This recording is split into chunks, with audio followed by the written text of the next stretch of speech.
Hello दोस्तों, स्वागत है आप लोगों का हमारे यूट्यूब चैनल महान सर में। और दोस्तों आज हम शुरू कर रहे हैं हिंदी व्याकरण और इसकी कंप्लीट हम हिंदी पढ़ेंगे, जिसमें हम इसमें कुछ भी आपका छूटने वाला नहीं है। एक एक चीज़ को लेके मैं इसको पढ़ाऊंगा और सारी चीज़ें आपको एक वे में यहाँ पे आपको मिल जाएंगी। आपको कभी भी हिंदी पढ़ना हो तो एकदम स्ट्रक्चर्ड वे में आपको यहाँ पे देखने को मिल जाएगी। और जैसा कि आपको पता है, हमारी इतिहास की भी क्लास चल रही है और उसकी एक आध क्लास बची है, वो मैं करा दूंगा। आप फिर मैं उसके बाद उसकी पॉलिटी की चलाऊंगा और इधर हिंदी भी चलाता रहूँगा। और भी एक सब्जेक्ट एक आध हैं, उनकी मैं स्टार्ट करने वाला हूँ। तो आप लोग हमारे साथ बने रहिए, सारा का सारा कंटेंट आपको मिलता रहेगा, सारी की सारी आपको पीडीएफ्स मिलती रहेंगी।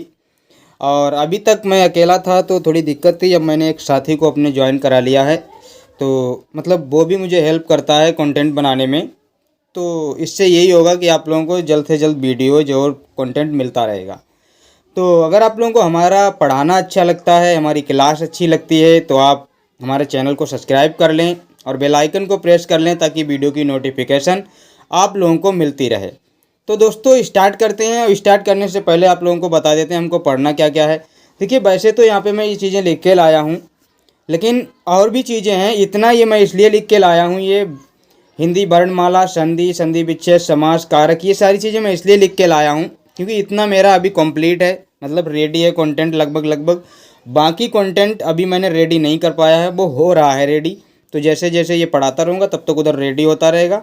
तो उसमें मैं क्या क्या, जैसे इसमें देखिए क्या है, हिंदी वर्णमाला है, संधि है, संधि विच्छेद है, समास और समास विग्रह को पढ़ेंगे, कारक को पढ़ेंगे, तत्सम और तद्भव, विलोम शब्द क्या होते हैं, पर्यायवाची, लिंग क्या होता है, वचन क्या होता है, काल क्या है, वर्तनी क्या है, वाक्य संशोधन, त्रुटि से संबंधित अनेकार्थी शब्द, ऐसे जो भी आएंगे हम सारी चीज़ें इसमें पढ़ेंगे। वाक्यांशों के लिए एक शब्द, लोकोक्ति और मुहावरे, ये सारी चीज़ें लगभग अभी क्या है मेरे पास रेडी हैं।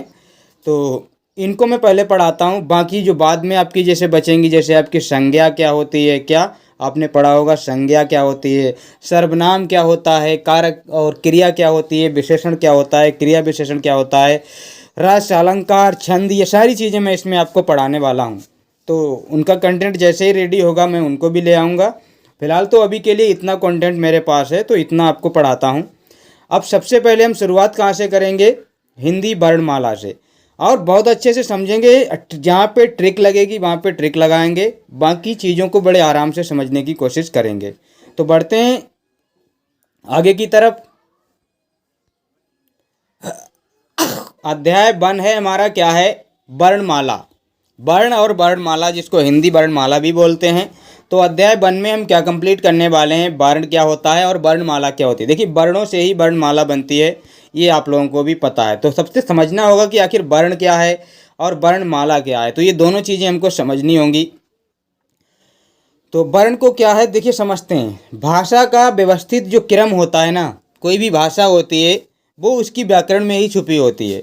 और भाषा को जो व्यवस्थित क्रम होता है वो क्या होता है, आप लोगों को मैं, कोई भी भाषा हो ये सबके लिए है। भाषा का जो व्यवस्थित क्रम है वो क्या है, उसमें वर्ण होते हैं या फिर उसकी ध्वनि होती है। वर्ण और ध्वनि एक ही चीज़ होती है, या उसको अक्षर भी बोलते हैं जो हम बोलते हैं। जैसे मैंने बोला का, क्या बोला मैंने, का, तो ये क्या है, ये आपका क्या है, एक ध्वनि है, एक क्या है, वर्ण है, एक अक्षर भी है। अब अभी मैं और भी चीज़ें बताने वाला हूँ। तो देखिए क्या होता है यहाँ पे, भाषा का व्यवस्थित क्रम क्या है, वर्ण, जिसको अक्षर भी बोलते हैं, ध्वनि भी बोलते हैं। और वर्ण और अक्षर या ध्वनि, ये इनको मिला के क्या बनता है, कई एक वर्णों को मिला के, कई वर्णों या कई अक्षरों, कई ध्वनियों को मिला के क्या बनता है, एक शब्द बनता है।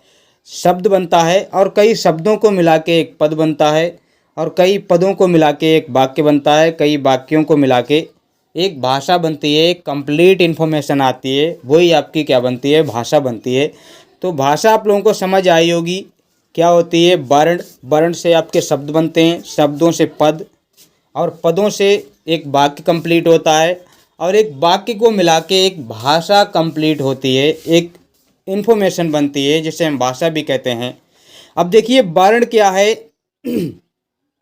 वर्ण, वर्ण क्या है, भाषा की सबसे छोटी इकाई आपकी क्या है, वर्ण है। अब वर्ण होता क्या है, जैसे मैंने बोला का, तो ये का क्या है, एक वर्ण है। मैंने बोला आ क्या है, एक वर्ण है। मैंने बोला ना क्या है, एक वर्ण है। तो ये सारे के सारे क्या हैं, ये आपके क्या हैं, वर्ण हैं। कोई भी ध्वनि, कोई भी ऐसी ध्वनि जिसको मतलब तोड़ा नहीं जा सकता, स्वतंत्र, भाषा की सबसे छोटी इकाई, या उसको क्या बोलें, भाषा की ऐसी सबसे छोटी इकाई जो स्वतंत्र होती है, जिसे स्वतंत्र रूप से बोला जाता है, वो क्या होता है, एक वर्ण होता है। तो क्या होता है, वर्ण होता है, सबसे छोटी इकाई वर्ण। और एक आपको क्या होती है, एक लिपि होती है। आप कंफ्यूज होते हैं कि वर्ण और लिपि तो एक ही चीज़ होती है।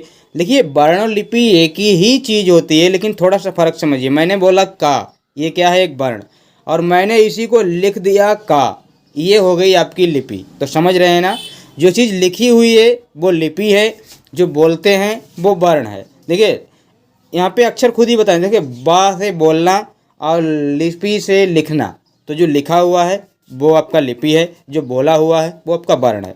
तो आप समझ गए होंगे कि कहना क्या चाहता हूँ। वर्णों के चिन्हों को लिपि कहते हैं, मतलब जो लिखे हुए चिन्ह होते हैं ना, जैसे का कैसे बनेगा, ऐसे बनेगा, खा कैसे बनेगा, ऐसे बनेगा, तो ये क्या होते हैं, ये लिपि होती है।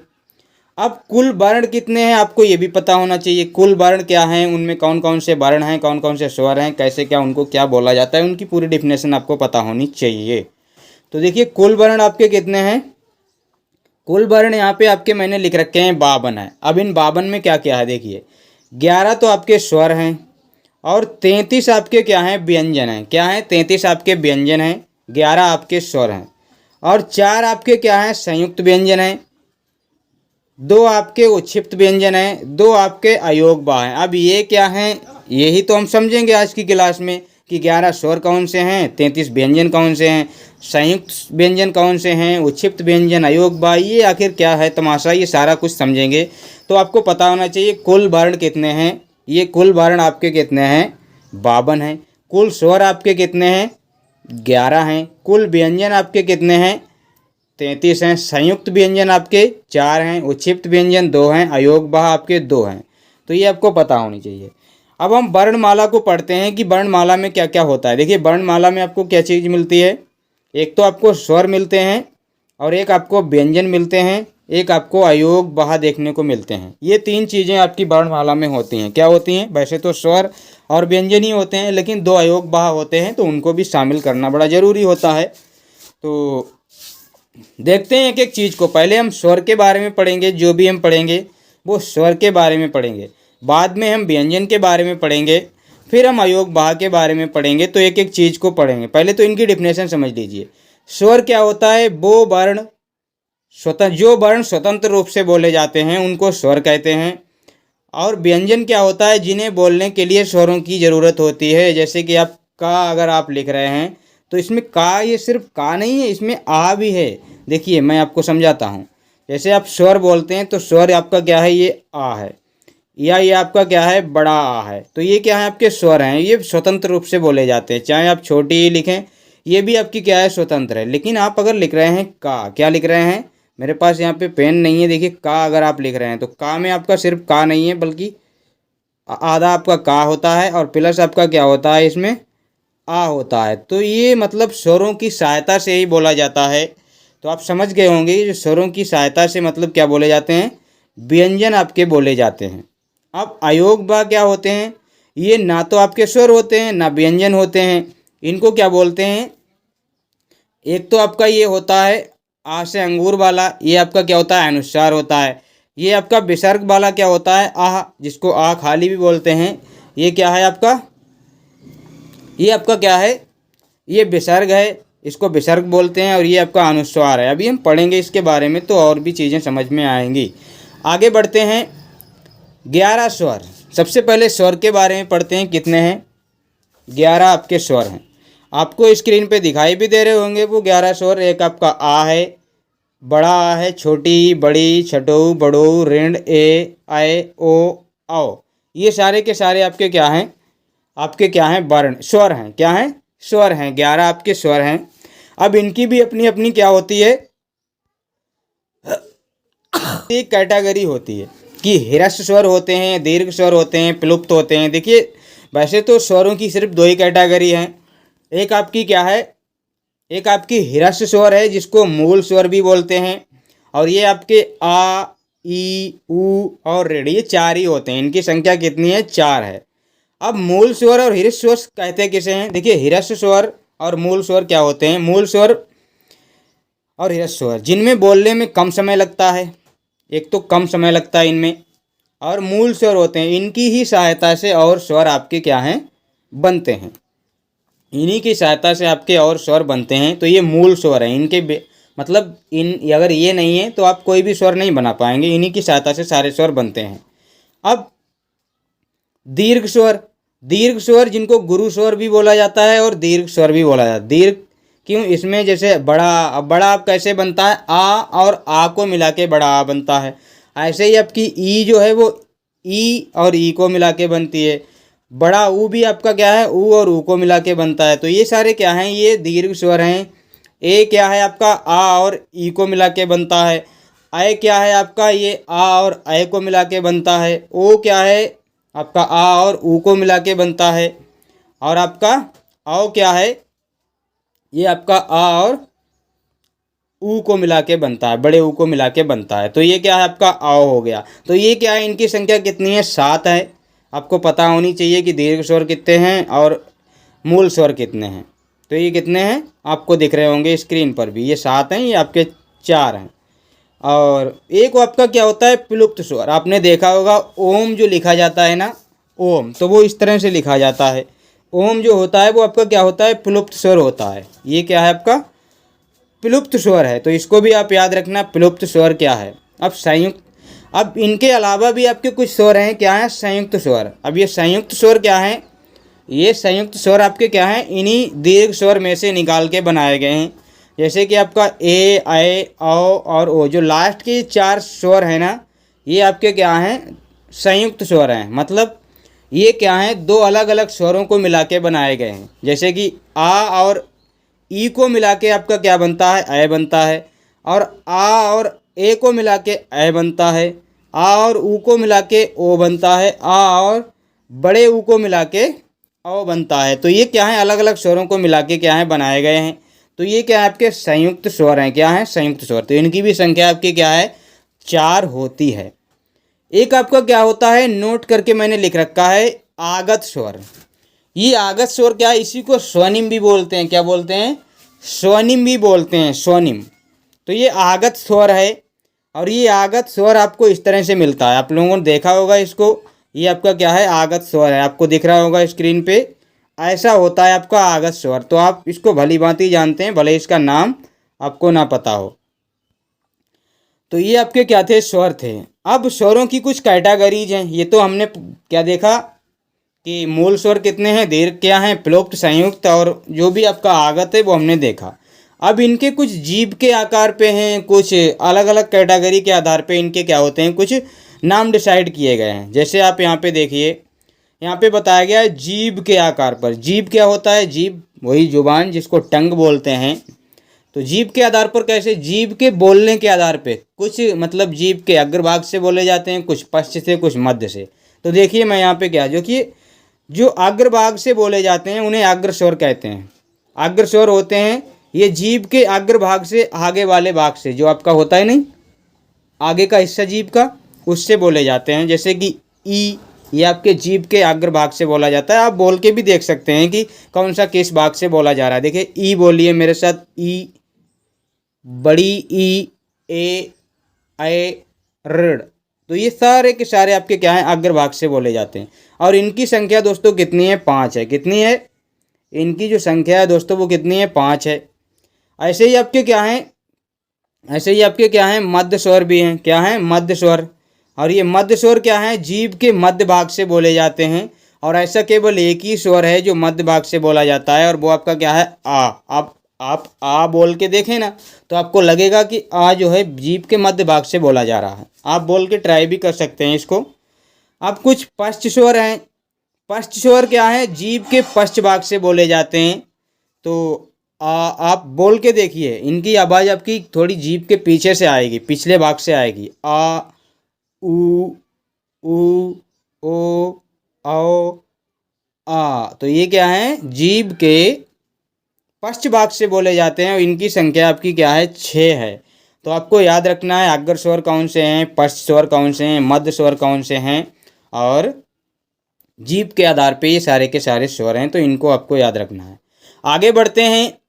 अब आगे क्या है, मुखा आकृति के आधार पर। मुख आकृति जैसे कि मुख की आकृति, जैसे कि हम कोई भी स्वर बोलते हैं तो उस समय हमारे मुंह का जो चेहरा मतलब जो ओंठ हैं वो किस तरह के हो जाते हैं, फैल जाते हैं या गोल हो जाते हैं, चपटे हो जाते हैं, कैसे हो जाते हैं, उसके आधार पर मुख की आकृति के आधार पर ये हमारे क्या हैं, स्वर हैं। एक तो क्या है समृत स्वर, एक आपका अर्ध समृत है। ऐसे ही आपका विवृत स्वर है और आपका अर्ध विवृत है। अब मैं इसको समझाता हूँ। देखिए समृत का मतलब होता है बंद और विवृत का मतलब होता है खुला। लेकिन अभी तो हमने ये पढ़ लिया है कि समृत का मतलब होता है बंद और विवृत का मतलब होता है खुला। लेकिन बाद में हम इसको भूल जाते हैं कि समृत माने बंद होता है या खुला होता है। ऐसा होता है, ऐसा ही होता है। देखिए समृत, अब मैं इसके लिए आपको एक ट्रिक बता देता हूँ कि आपको याद कैसे रखना है। देखिए समृत और विवृत, विवृत को आप विवृत मत पढ़िए, इसको विस्तृत पढ़ लीजिए, आपका काम हो जाएगा। विस्तृत आपने पढ़ लिया, विस्तृत क्या होता है, जो बहुत फैला हुआ, और जो फैला होता है वो क्या होता है, खुला हुआ होता है। तो जो फैलेगा वो खुलेगा जरूर। तो आपका क्या हो गया, विवृत आपका क्या हो गया, ये खुला हुआ होगा। अब वो चाहे अर्ध विवृत हो तब भी तो खुला ही होगा, अर्ध होगा तो आधा खुला। अब बचा हुआ आपका समृत, समृत आपका क्या होगा, बंद। समृत संपूर्ण बंद, समृत का मतलब संपूर्ण बंद है वो। तो ये क्या है आपका समृत। समृत स्वर आपका क्या है, आप इससे याद कर सकते हैं। इस तरीके के आइडियाज, इस तरह की आपके लॉजिक लगा के आप याद कर सकते हैं। इनको ट्रिक नहीं बोलेंगे, इनको एक लॉजिक बोलेंगे, जिससे आप मतलब आपके दिमाग में कोई चीज़ क्लिक कर जाए कि ये है। तो समृत स्वर, ये बंद मुख, जब मतलब इनको बोलने पे क्या होता है, आपका जो मुख है ना, मुंह, ओंठ, वो आपके बंद हो जाते हैं, पूरा मुंह बंद हो जाता है। क्या, ई आप बोलेंगे तो पूरा मुंह बंद रहेगा, मुंह बिल्कुल भी नहीं खुलेगा। ई मतलब जितना आपका जैसा है वैसे ही रहेगा। ई और बड़ी ई, ऊ, ऊ में भी आपका क्या है, मुंह आपका बंद ही रहेगा, ऊ। और बड़े ऊ में भी आपका क्या रहेगा, मुंह बंद ही रहेगा, ऊ। तो ये मुखा आकृति के आधार पर हैं। अब अर्धविमृत, अर्ध समृत क्या है, इनमें आधा आपका जो मुख है वो बंद रहेगा, आधा मुख आपका क्या हो जाएगा, बंद हो जाएगा। जैसे ए, ओ, आधा बंद रहेगा, आधा खुला रहेगा, आधा बंद और आधा खुला रहेगा। ये आपको क्या है, ये दो ही होते हैं जिसमें आधा बंद और आधा खुला, ए और ओ होते हैं आपके। अब विवृत स्वर को आपको पढ़िए, क्या है, इसमें खुला मुख रहता है, पूरा मुख खुला रहता है, और ये होता है आ। आप बड़ा आ बोल के देखिए, देखिए पूरा मुंह आपका खुल जाएगा, आ, तो पूरा मुंह आपका खुल जाएगा। अर्ध विवृत आपका होता है, इसमें आधा क्या होता है, खुला रहेगा मुंह, आधे से ज़्यादा मुख आपका क्या हो जाएगा, खुल जाएगा। देखिए आधा तो मुंह आपका अर्ध समृत और उसमें भी आपका आधा मुख बंद रहता है, यानी कि आधा खुला रहता है। इसमें क्या है, आधे से ज़्यादा आपका खुल जाएगा। आ, ए, आओ, आ, तो ये क्या है, अर्ध, ये आपके क्या है, अर्ध विवृत हैं। तो आपको ये पता होना चाहिए विवृत और आपके क्या हैं, समृत स्वर। अब क्या है, ओष्ठा आकृति के आधार पर, मतलब जब भी हम बोलते हैं तो ओंठों की आकृति कैसी हो जाती है, ओंठ कैसे हो जाते हैं, गोल हो जाते हैं या फैल जाते हैं, तो ये आपको बताना है। देखिए ओष्ठा आकृति के आधार पर आपके क्या होते हैं, दो तरीके के, एक तो आपके ओंठ वृत्ताकार होते हैं, एक अवृत्ताकार होते हैं, मतलब वृत्ताकार नहीं होते हैं, गोल नहीं होते हैं। तो ओंठों का गोल हो जाना वृत्ताकार कहलाता है। और ऐसे स्वर कौन से हैं, ऊ, आप ऊ बोल के देखिए, देखिए आपके ओंठ जो हैं वो एकदम गोलाकार आकृति में आ जाएंगे, गोलाकार उसमें आ जाएंगे ओंठ। और ऊ, आओ, आओ, आ, ये सारे के सारे आपके ओंठों को गोल कर देंगे। और आवृत्ताकार जैसे कि आ, इसमें आपके ओंठ जैसे हैं वैसे ही रहेंगे, मतलब गोल नहीं होंगे। आ, ई, ऐ, आए, तो ये आपके क्या हैं, इनकी संख्या आपकी क्या है, 5 है वृत्ताकार, और अवृत्ताकार की संख्या आपकी क्या है, 6 है। तो ये आपकी क्या है संख्या। अब अयोग बहा वर्ण दो प्रकार के होते हैं। क्या, अयोग बहा, अयोग बहा वर्ण जो हैं वो आपके दो प्रकार के होते हैं। मैंने ये सारे के सारे आपको क्या हैं, क्या बता दिए, स्वर बता दिए। और इससे बाहर आपका कोई स्वर नहीं जाएगा, इसके बाहर आपका कोई भी स्वर नहीं जाएगा। अगर आपका क्वेश्चन बनता है तो यहीं से बन जाएगा, और नहीं बनता है तो फिर कहीं से भी नहीं बनता है, आप भी जानते हैं। तो अयोग बहा, अयोग बहा आप पढ़ लेते हैं, ये स्वर नहीं है और ये आपके क्या हैं, व्यंजन भी नहीं है। तो दो तरह के होते हैं आपके क्या हैं, अयोग बहा दो प्रकार के होते हैं। एक आपका होता है अनुस्वार जिसको आ बोलते हैं, और ये क्या होता है, आ संगूर वाला जो होता है वो आपका अनुस्वार होता है। ये आपका दूसरा क्या है, आपका विसर्ग है जिसको आह बोलते हैं, ये क्या है आपका विसर्ग है। आपने देखा होगा विसर्ग की बिंदी लगी होती हैं तो वो विसर्ग होता है, उसमें यही वाला आपका क्या है लगता है। तो ये आपके क्या हैं, अयोग बहा हैं। अब हम आगे की तरफ बढ़ते हैं और आगे और भी चीज़ें हैं क्या हैं, एक आपका नोट करके मैं लाया हूँ अनुनासिक। जैसे अयोग बहा है वैसे ही आपका क्या है, एक अनुनासिक चीज़ होती है। देखिए अयोग बहा में क्या है, आपका अनुस्वार है, अनुस्वार में अंक की बूंदी जैसा होता है, और विसर्ग में आपके डबल बिंदी होती हैं और वो आपके क्या है, बड़े आ की मात्रा की तरह काम करती हैं। अब नोट जो अनुनासिक है ये क्या है, जो मुख और नाक से उच्चारित होते हैं। इसमें मुंह का भी मतलब संयोग होता है और नाक का भी आपका क्या होता है, संयोग होता है। ये मुख और नाक से बोले जाते हैं। जैसे आपका कांच, तो इसमें चंद्र की बिंदी जिसमें लगती है वो आपके क्या होते हैं, अनुनासिक होते हैं। क्या होते हैं, चंद्र बिंदी वाले सारे के सारे आपके क्या होते हैं, अनुनासिक होते हैं। ढांचा, पाँच बोलते हैं, आँच बोलते हैं, कांच बोलते हैं, आँख बोलते हैं। तो इसमें सारे के सारे क्या हैं, आपके अनुनासिक होते हैं। ऐसी चीज़ें अनुनासिक बोली जाती हैं जो नाक और मुख के उच्चारण से बोली जाती हैं।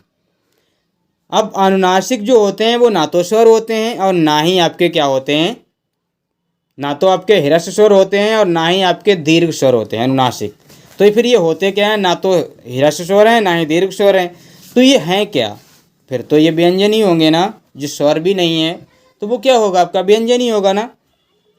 तो ये क्या है, आपके अनुनासिक होते हैं और इन्हें नासिक की ध्वनि कहते हैं। जो नाक और मतलब मुख और नाक से बोले जाते हैं। हालांकि बोली तो हर चीज़ मुंह से ही जाएगी, लेकिन उसमें नाक का योगदान रहता है, तो इसे नासिक की ध्वनि कहते हैं।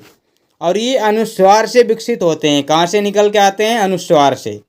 ये सारे के सारे अनुस्वार से निकल के आते हैं, ये अनुस्वार से निकल के आते हैं। और ये पंचम वर्ण जो होता है अभी मैं आपको दिखाऊंगा, जो का खा गा चा चा, ये मतलब क्या होते हैं, ये वर्ण होते हैं। 5 वर्ण होते हैं। का वर्ण है आपका, चा वर्ण है, ता वर्ण है। तो ये आपके क्या हैं, 5 इस तरह के वर्ण होते हैं। तो उन्हीं में एक पंचम वर्ण, एक पंचम वर्ग है। क्या है, पंचम वर्ग, 5वां वर्ग जो होता है पंचम वर्ण। तो वो पंचमे वर्ण में ये सारे के णा वहाँ, ये सारे के सारे आपके आते हैं नामा। तो ये सारे के सारे आपके क्या हैं, नासिक के हैं, अनुनासिक हैं। ये आपको पता होने चाहिए। और नासिक आपके ये भी हैं आपके अनुनासिक, तो आपको याद होना चाहिए ये भी आपके अनुनासिक ही हैं। और जो अंक की बिंदी होती है वो आपकी क्या होती है, वो आपकी अनुस्वार होती है, अनुनासिक नहीं होती है। अंक की बिंदी वाला मामला क्या है, वो आपका अनुनासिक नहीं है, अनुस्वार है। लेकिन हाँ, ये सारी जो अनुनासिक हैं वो अनुस्वार से ही बनी है। इस अनुस्वार के जरिए ही आपके ये सारा का सारा मटेरियल बना है, सारा का सारा। अब एक आपका क्या होता है, स्वनिम होता है, जो केवल अंग्रेजी के शब्दों में प्रयुक्त होता है। कॉलेज है, नॉलेज है, ये आपके क्या हैं, ये क्या है आपके, इसी में आपके प्रयोग होते हैं। कॉलेज हो गया, नॉलेज हो गया, इस तरह से आपके और भी ऐसे ही वर्ड होते हैं।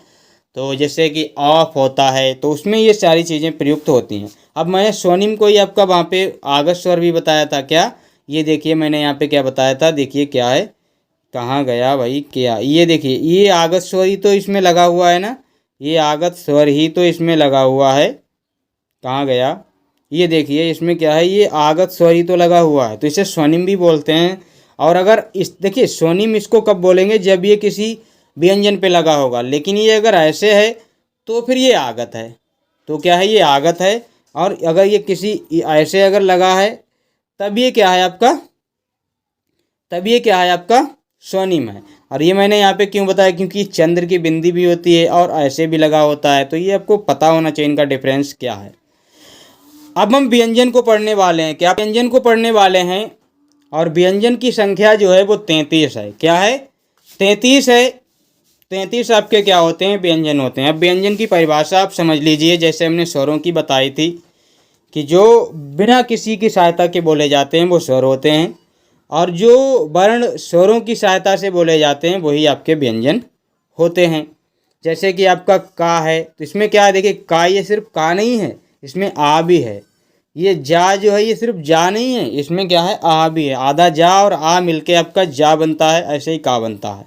तो ये आपके क्या होते हैं, स्वरों की सहायता से बोले जाते हैं। इसका मतलब बस इतना ही था। अब इनकी भी अपनी कैटेगरीज है। तो 25 जो है, 33 में से 25 आपके स्पर्शी व्यंजन हैं। स्पर्शी मतलब, अब ये स्पर्शी क्या होता है, देखिए स्पर्शी का मतलब होता है टच। टच का मतलब होता है कहीं पे आप टच हो रहे हैं, आपकी जो जुबान है, आपकी जो जीभ है, आपकी जो टंग है, वो कहीं ना कहीं टच कर रही है किसी भी हिस्से को, मुंह के किसी भी हिस्से को, कहीं तालू को तो कहीं कंठ को, कहीं किसी चीज़ को, कहीं किसी चीज़ को टच करती हुई आगे बढ़ती है, मतलब बोल पाते हैं। तो देखिए अब यहाँ पे वर्ग हैं। अगर आपको वर्ग की बात करी जाए तो ये पहला वर्ण, दूसरा, तीसरा, चौथा, पांचवा। अगर आपको वर्ग मतलब पहला, चौथा, दूसरा, तीसरा बोला जाए तो आप इस तरह से समझेंगे। अगर आपसे बोला जाए का वर्ग, चा वर्ग, तो आप इस तरह से समझेंगे। देखिए मैं यहाँ पे फिर से समझाता हूँ। देखिए आपसे बोला का वर्ग के आपको बताने हैं, तो का वर्ग के ये वाले हैं। लेकिन अगर आपसे पूछ दिया गया पहले वर्ग के आपको क्या है वर्ण बताने, तो पहले वर्ग के वर्ण आपके क्या हैं, ये वाले हैं। का, चट, तप, ये आपका क्या है, पहले वर्ग का आपका क्या है वर्ण है। ऐसे आपके दूसरा बोला जाए तो आप ये समझना, तीसरा बोला जाए तो ये, और चौथा बोला जाए तो ये, पांचवा बोला जाए तो ये। अगर आपसे का वर्ग बोला जाए तो आप इस तरह से समझना, चा वर्ग इस तरह से, टा वर्ग, पा वर्ग, ये इस तरह से आप समझेंगे। तो ये 25 आपके क्या हैं, स्पर्शी होते हैं, का से लेके माँ तक। अब इन्हीं में अभी मैंने जो पीछे आपको बताया था, ये जो बताया था मैंने आपका पंचम वर्ण। तो ये पंचम वर्ण क्या है, यहाँ पे देखिए ये आपका क्या है, ये पंचम वर्ण है। देखिए पांचवा वर्ण है ना, पांचवें वर्ण में, और ये सारे के सारे क्या हैं आपके अनुनासिक हैं। क्या हैं, अनुनासिक हैं। तो ये आपको पता होना चाहिए। ये पांचवा वर्ण क्या होता है, अनुनासिक होता है, जिसमें अणा होता है, वहाँ होता है, और आपका क्या है अणा है, ना है, म है, ये सारे के सारे आपके अनुनासिक हैं। अब ये तो हमने समझ लिए स्पर्शी व्यंजन और अनुनासिक को एक बार में हमने समझ लिया। अब कुछ व्यंजन है जिनको अंतस्थ व्यंजन बोलते हैं, ऊष्म व्यंजन बोलते हैं, संयुक्त व्यंजन, द्विगुण व्यंजन या उक्षिप्त व्यंजन बोलते हैं। उनको समझने की कोशिश करना, बड़े अच्छे से समझना। देखिए अंतस्थ व्यंजन क्या होता है, ये आपके या बार, ला, रा, ये चार हैं। अब या बा, ला, रा, ये चार हैं। कैसे हमको पता चलेगा कि ये आपके क्या हैं, ये आपके क्या हैं। अब एक चीज़ मैं यहाँ पे बताना शायद भूल गया हूँ कि नहीं भूला हूँ, एक बार नहीं अभी वो आई नहीं चीज़, तो मैं भूला कहाँ से हूँ, आगे आएगी। मैं आपको आगे का यहीं पे है, मैं तो ढूंढ रहा हूँ उसे, वो तो यहीं पे देखिए क्या है, अभी बताता भी हूँ।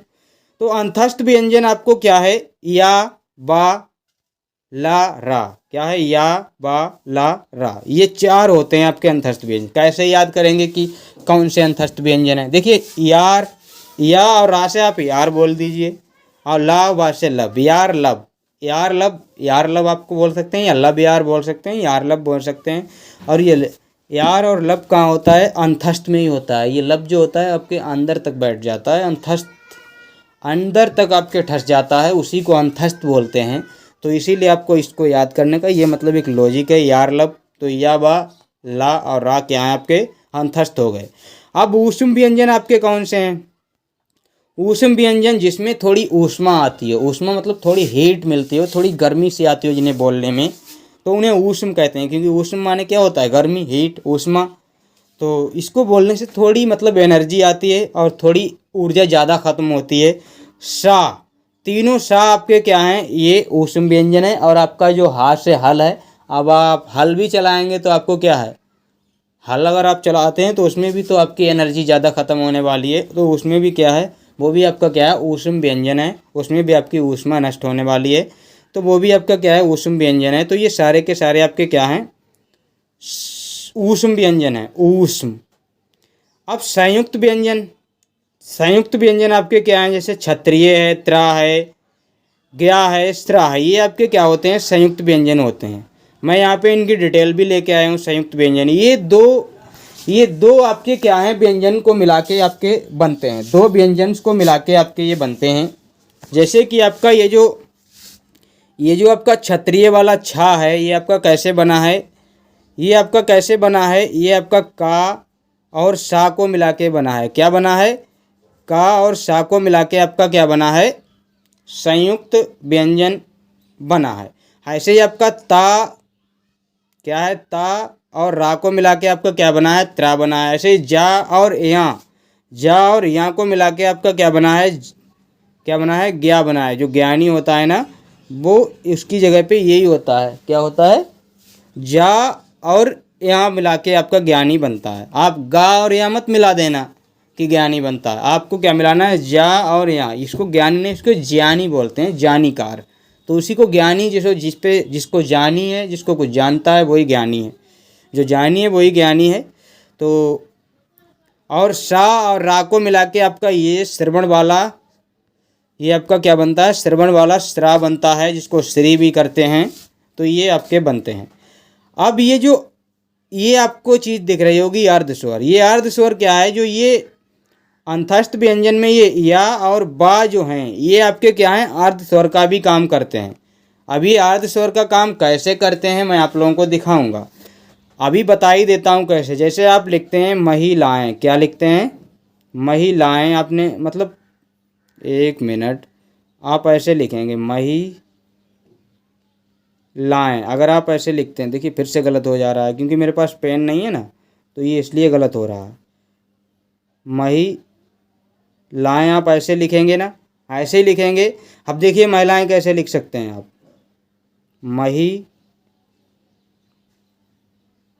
महिलाएं। आप ऐसे भी तो इसको लिख सकते हैं, महिलाएं। ऐसे भी तो आप इसको लिख सकते थे, कैसे, देखिए मैंने मिटा गलत दिया फिर से। अब मुझे फिर से लिखना पड़ रहा है और इसमें लिखना बड़ा मुश्किल पड़ जाता है मुझे। तो ये देखिए फिर से लिखता हूँ। ये आपका क्या है, महिलाएं है महिलाएं। अब आप इसको ऐसे भी लिख सकते हैं,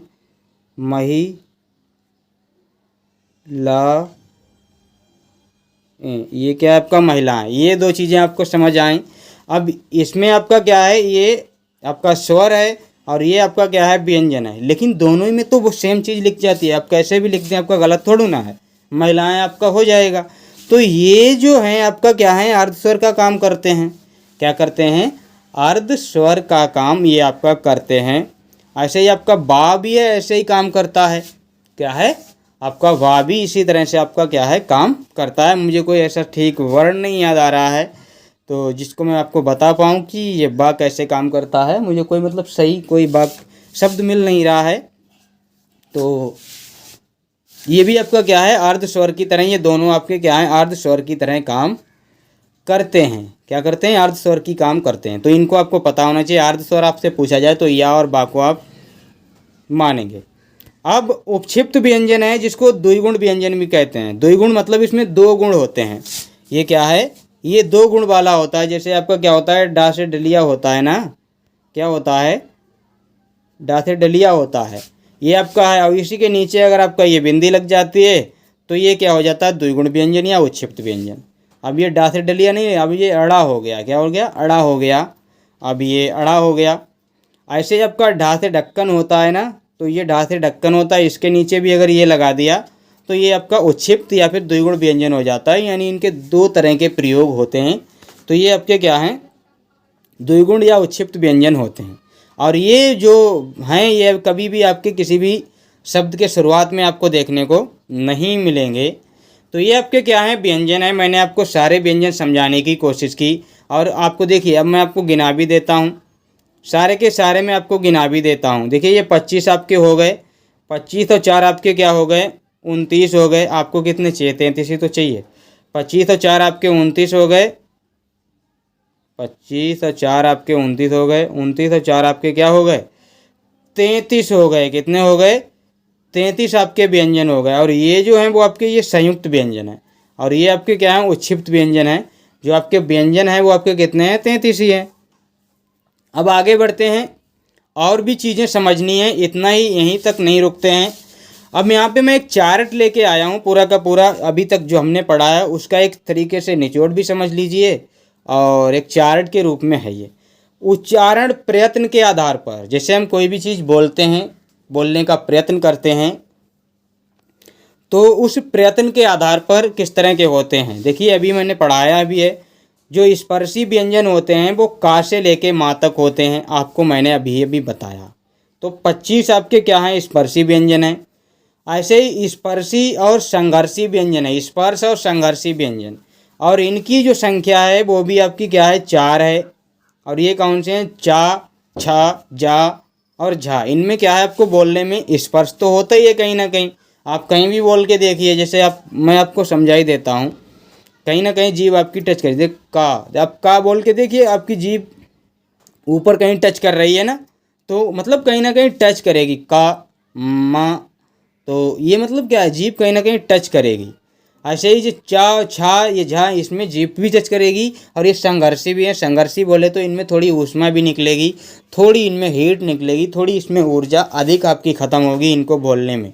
और तो इनको क्या कहते हैं, स्पर्शी और संघर्षी व्यंजन कहते हैं। और इनकी संख्या आपकी क्या है, 4।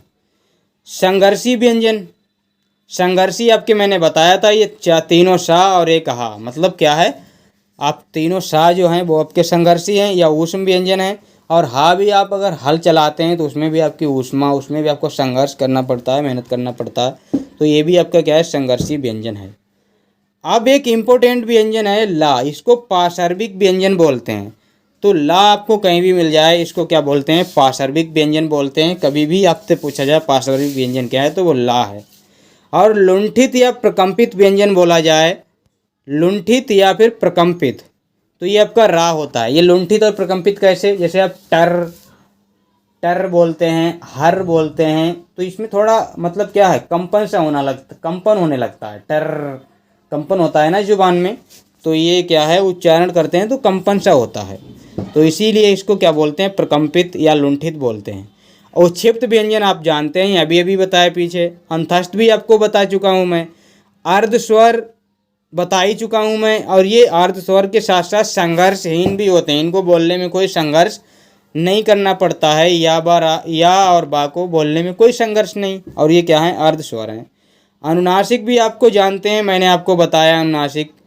अब यहाँ पे क्या है, उच्चारण स्थान के आधार पर, उच्चारण स्थान के आधार पर व्यंजन हैं या स्वर हैं, उनकी सारी की सारी कैटेगरी में यहाँ पे लेके आया हूँ। देखिए, ये आपका स्थान है, और ये आपके क्या हैं, स्वर हैं, व्यंजन है, अंतस्थ व्यंजन है, ऊष्म व्यंजन है, अयोग बा, क्या है, अयोग बा, समझ रहे हैं ना, अयोग बा, ये कहाँ से बोले जाते हैं, और ये चीज़ मैं यहाँ पे आप लोगों को दिखाता हूँ। देखिए, जो स्वर हैं, जो स्वर है ना, जिसमें आपके आ और बड़ा आता है, ये कंठ से बोले जाते। अब ये कंठ कहाँ पे होता है, ये जो आपका टेटुआ होता है ना, यही आपका क्या होता है, कंठ होता है। उसके ऊपर बढ़ेंगे तालु आएगा, उसके ऊपर मूर्धन, उसके फिर बाद दंत, फिर उसके लास्ट में बिल्कुल ओंठ पे आ जाएंगे, अंदर से बाहर की तरफ बढ़ते। कंठ आपका कहाँ पे, टेटुआ पे होता है, जहाँ पे आप यहाँ पे गर्दन पे आप लगाइए, जहाँ पे आपको गर्दन का मतलब टेटुआ है, उसको पकड़िए और उससे बोलने की कोशिश कीजिए, आ, तो ये सारे वहीं से इनकी आवाज़ आती है। तो ये जो कंठ से बोले जाते हैं, तो वो आ है और बड़ा आ है। और जो पहला आपका वर्ग है ना, जो का वर्ग है ना, पहला वर्ग नहीं, का वर्ग है, तो का, खा, गा, घा, अड़ा, तो ये सारे के सारे आपके कंठ से बोले जाते हैं। और आपका जो हा है, ऊष्म व्यंजन हा, वो भी आपका कंठ से ही बोला जाता है। तो ये आपको पता होना चाहिए। ठीक है, ठीक है, ठीक है, ठीक है, ठीक है। और आपका जो क्या बोलता हूँ मैं, विसर्ग है, वो भी आपका कहाँ से बोला जाता है, कंठ से ही बोला जाता है। आह बोल के आप देखिए, आह, तो वो भी आपका कहाँ से निकल के आएगा, कंठ से ही। तो इस तरह से ये आपको समझना है। अब तालव्य है, तालु से कौन सी चीज़ बोली जाती है, ई। अब कंठ से नहीं है बोले, ई थोड़ा ऊपर से बोली जाएगी, कंठ के ऊपर से, तो उसे तालु कहते हैं। ई है और बड़ी ई है। इसमें आपका जो द्वितीय वर्ग है ना, द्वितीय जो वर्ग बोले, द्वितीय नहीं बल्कि चा वर्ग जो है, चा, छा, जा, झा, अइया, तो इनको क्या है, ये तालु से बोले जाते हैं। और एग्जामिनर आपसे पूछ लेता है कि कौन सा इनमें से है जो कंठ से बोला जाता है, या कौन सा इनमें से तालु से बोला जाता है। और या जो है वो भी आपका तालु से बोला जाता है, और सा भी आपका कहाँ से है, तालु से ही बोला जाता है, बड़ा वाला सा। अब एक आपका मूर्धन्य, ये स्थान है, मूर्धन्य से आपका ऋण, ऋण, ऋण, ये आपका कहाँ से बोला जाता है, मूर्धन्य से बोला जाता है। टा ठा डा ढा अड़ा, ये सारे के सारे। और जो आपके उच्छिप्त व्यंजन भी हैं वो भी आपके कहाँ से, मूर्धन से बोले जाते हैं। या भी आपका यहीं से बोला जाता है, और सा भी आपका जो पेट चिरोसा वाला है वो भी मूर्धन से ही बोला जाता है। दंत, जो दांतों की सहायता से, जैसे आप ता बोलिए तो आपके दांतों का इस्तेमाल होगा, था बोलिए तब भी, दा धा ना, इनमें दांतों का, ला सा, इनमें क्या है, दांतों का इस्तेमाल होगा, सा सा सा। तो ये दांतों का इनमें इस्तेमाल होता है बोलने में। ओष्ठ व्यंजन जो ओंठों के द्वारा बोले जाएं, जैसे कि ऊ, अब इसमें स्वर भी हैं व्यंजन भी हैं, ऊ, बड़ा ऊ, पा, फा, बा, भा, बा, तो ये आपका क्या है, इससे बोला जाता है। समझ रहे हैं आप। कंठ तालु, जो कंठ से भी बोला जाए और तालु से भी बोला जाए, मतलब यहाँ से भी बोला जाए और यहाँ से भी, दोनों को मिला के, तो ये क्या आपका है, ये आपका क्या है, अय है। ये क्यों, क्योंकि आ और ई को मिला के आपका अय बनता है। ऐसे ही बड़े आ और इसको मिला के आपका क्या बनता है, ए बनता है। तो ये कंठ और तालु से बोले जाते हैं। ऐसे ही कंठोष्ठ भी होते हैं, कंठ और ओष्ठ के द्वारा बोले जाते हैं। जैसे ये कंठ और ओष्ठ, तो दोनों को मिला के ये बोले जाते हैं। तो ये आपका क्या है, कंठ वाले हैं, और ये आपका क्या है, ओष्ठ वाले। तो कंठ और ओष्ठ को मिला के क्या बोले जाते हैं ये, क्योंकि आ और ऊ को मिला के ओ बनता है, और आ और औ को मिला के आपका औ बनता है। तो ये कंठोष्ठ हो गए।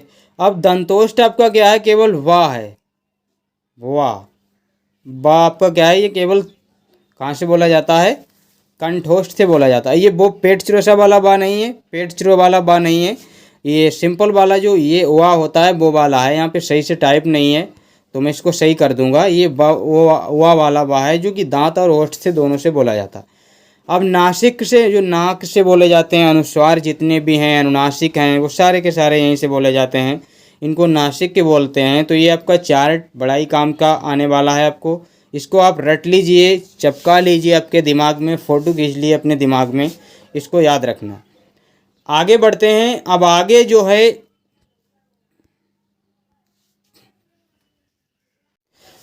स्वर तंत्री में कंपन के आधार पर, जो स्वर तंत्री होती है, जहाँ से हम बोलते हैं कोई भी चीज़, जहाँ से हमारे स्वर निकलते हैं, जहाँ से हम मतलब कोई भी चीज़ बोलते हैं, वो तंत्र, उसे स्वर तंत्र बोलते हैं। तो वहाँ से कंपन के आधार पर आपके दो तरह के आपके क्या होते हैं, वर्ण होते हैं।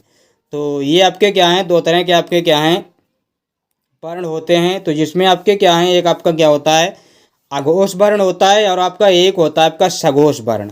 अब अघोष क्या है, जिन वर्णों के उच्चारण में स्वर तंत्र में कंपन ना हो उसे अघोष व्यंजन कहते हैं। और अघोष व्यंजन नहीं बल्कि अघोष वर्ण कहते हैं। क्या बोलते हैं, अघोष वर्ण आप बोलिए तो ज़्यादा बेहतर है।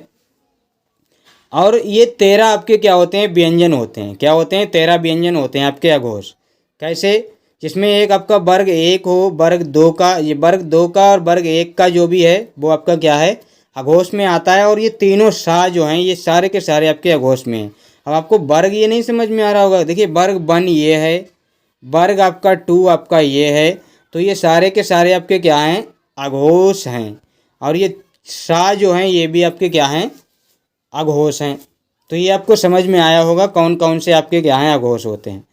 अब सघोष या घोष कौन से हैं, जिन वर्णों के उच्चारण में स्वर तंत्र में कंपन होता है उसे घोष या सघोष कहते हैं, सघोष व्यंजन कहते हैं।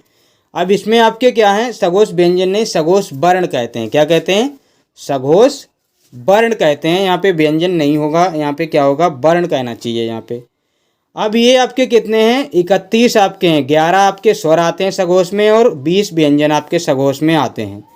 अब 11 स्वर आपके क्या हैं, सारे के सारे कंपन करते हैं, और 20 व्यंजन हैं जो कंपन करते हैं।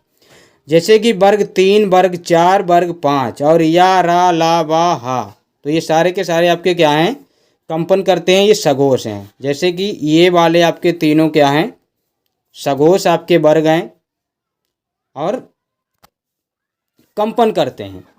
और जो 11 आपके स्वर हैं वो भी आपके कंपन करते हैं, तो वो भी आपके क्या हो गए, सघोष हो गए। मतलब इनको बोलने में आपको जो है, आपकी जो टंग है, आपकी जो जुबान है, जो स्वर तंत्र है, वो आपकी कंपन सा करने लगेगी, इसीलिए इनको क्या बोलते हैं, सघोष बोलते हैं। अब प्राणत्व या फिर प्राणवायु या सांस के आधार पर, तो ये दो कैटेगरी इनकी भी है, एक अल्प प्राण एक महाप्राण। अल्प प्राण क्या है, जिसको बोलने में आपकी वायु कम वायु निकले मुंह से, वो अल्प प्राण है। जिसमें ज़्यादा वायु निकले वो महाप्राण है। अब कम किस में निकलेगी, जो विषम वाली चीज़ें हैं उनमें कम निकलती है। जैसे वर्ग 1 वर्ग 3 वर्ग 5, ये क्या है, विषम वर्ग है ना। ये आपका एक वर्ग ये है, ये आपके विषम वर्ग हैं, मतलब विषम नंबर पे हैं, विषम संख्या पे आपके क्या हैं, वर्ग हैं। तो ये तीनों वर्ग आपके क्या हैं, अल्प प्राण के हैं। और यह अलावा ये आपके क्या हैं, ये भी इसमें अल्प प्राण है। और सभी स्वर 11 के 11 स्वर आपके क्या हैं, आपके अल्प प्राण के हैं। इनमें क्या है, अल्प प्राण होता है, कम वायु निकलती है। और महाप्राण में क्या है, वर्ग जो सम वर्ग है, सम वर्ग जैसे 2 और 4, ये आपके क्या है, महाप्राण है। और जो संघर्षी व्यंजन है सा और हा, तो ये भी आपके क्या हैं, महाप्राण हैं। इनमें ज़्यादा वायु की खपत होती है जब बोलते हैं। तो ये 14 वर्ण हैं कुल, तो ये आपके क्या हैं, अल्प प्राण और महाप्राण के आधार पे आपके हैं। अब एक चीज़ और बची हुई है जो मैं आपको बताता हूँ, क्या, रा के 6 विभिन्न रूप। एक तो रा आपका ये है, दूसरा आपका रा ये है, एक ऊपर रा टंगा होता है, एक आपका ये नीचे यहाँ पे इस तरह से लगा है, एक आपका ये ट्रेन वाला है, ये आपका श्रवण वाला है, ये आपका ऋण वाला है, ये आपका सामान्य रूप। तो ये रा के 6 रूप हैं। आप लोग इनको देख सकते हैं, समझ सकते हैं, आप खुद भी देख सकते हैं। तो क्लास आपको कैसी लगी है, क्लास अगर आप लोगों को अच्छी लगी है तो वीडियो को लाइक करें दोस्तों, और चैनल को सब्सक्राइब कर लें और बेल आइकन को प्रेस कर लें, ताकि वीडियो की नोटिफिकेशन आप लोगों को मिलती रहे और आप लोग हमारी वीडियो देख पाएँ सबसे पहले। तो अगर आपको अच्छा लगता है तो आप कमेंट कीजिए कि क्लास अच्छी लगी। कमेंट करने से मुझे बहुत अच्छा लगता है कि हाँ, क्लास में दम था या नहीं था। अगर आप क्लास को अच्छी लगती है तो लाइक शेयर सब्सक्राइब और हमें मतलब एक तरीके से मोटिवेट करने की कोशिश कीजिए, ताकि हम और बेहतर क्लास बना सकें। तो मिलते हैं इसी मकसद के साथ नेक्स्ट वीडियो में, तब तक के लिए धन्यवाद।